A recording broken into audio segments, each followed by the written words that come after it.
I was an aircraft mechanic. I went overseas to Germany. I was there for 7 years. I went to Korea. I went to the Philippine Islands. I loved it. I was in it for 20 years. I enjoyed the military. I was glad to be able to work in the military, and I love airplanes, and I like to fly, and I enjoyed tearing them apart and putting them back together again.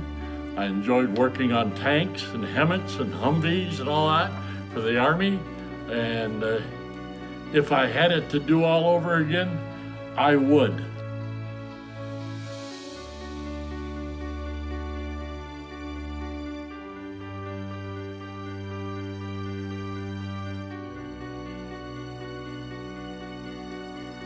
Arrived in Korea in very first part of 1955.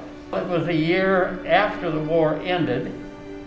I was able to finagle a transfer to Division Artillery Headquarters. At that point, I remember I got my first shower, which was nice. It was more of an administrative operation, and it allowed me to mix with a lot of people that I normally would never have had a chance to meet.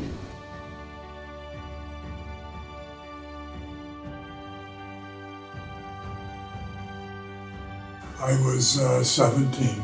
I quit school to go into the service. Yeah, I was terrified.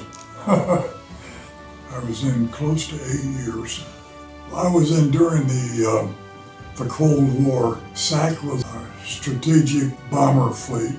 We had B-52s, B-47s.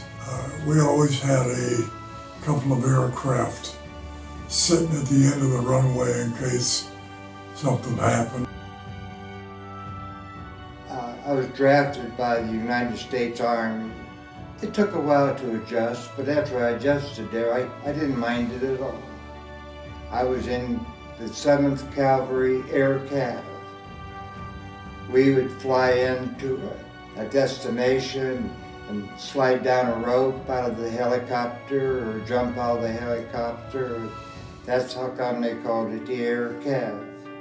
Switched over to the 101st Airborne, and I jumped out of airplanes. After my first tour in Vietnam, I went to every school I could go to, which really was a wonderful thing. I learned an awful lot. I got over the being drafted part, and I thought, well, whatever I do, I'm serving my country.